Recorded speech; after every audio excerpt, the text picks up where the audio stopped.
The sun was sinking low behind the red mountains, bleeding gold across the endless plains. Elias McGraw, a weathered rancher with a face carved by dust and time, leaned against his porch post with a tin mug of coffee in hand. Life had been quiet since his wife passed, too quiet if truth be told.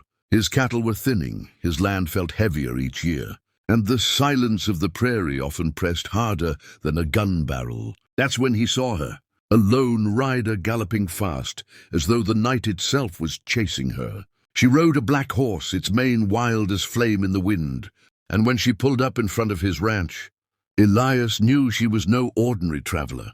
Her cloak was torn, her boots caked in dust, and her hat-shadowed eyes that glimmered like trouble. "Are you Elias McGraw?" she asked, her voice steady but sharp. Elias studied her. "That depends who's asking." She dismounted in one swift motion. "My name doesn't matter. What I need from you does." She glanced around, as though the shadows were listening. "Take me to your barn.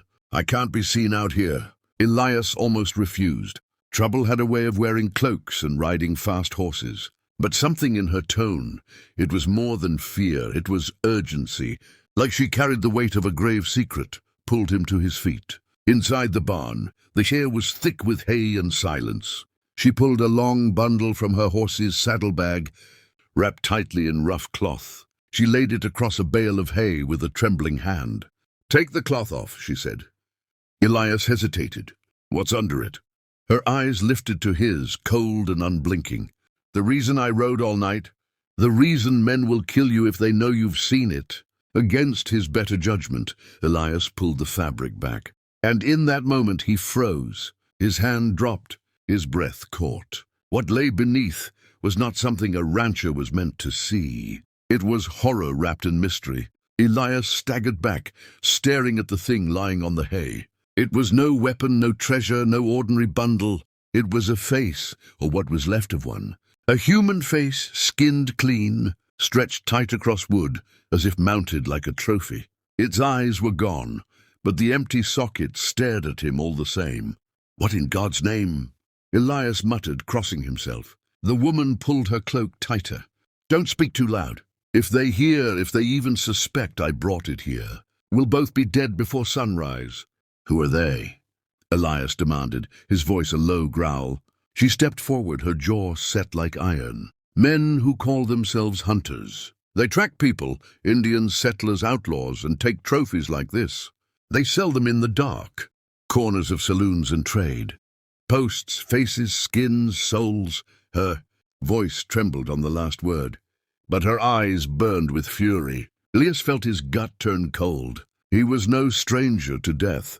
He had buried cattle, buried his wife, even buried outlaws who had forced his hand in a drawer. But this was something worse than death. This was desecration. "And why'd you bring it here?" he snapped, anger rising to mask his fear. "Because you're the only man within 100 miles who's not." "Owned by them," she shot back. "They've got sheriffs, marshals, and even preachers in their pocket. But you're stubborn, you're alone, and you don't scare easy. I need your help to stop them." Elias turned his gaze back to the cloth, the skinned face watching him with hollow sockets. He wanted no part of this nightmare, yet he also knew there was no running from it now. Trouble had already ridden into his yard and laid itself bare in his barn. He sighed, his hand brushing the revolver at his hip. "Lady, I ain't no lawman. I'm just a rancher trying to keep my land from dying under me." She stepped closer, her eyes locking onto his with a fierce fire. "Then maybe it's time you became more than that. Maybe it's time the hunters learned fear." Elias didn't answer, but deep inside a storm was brewing.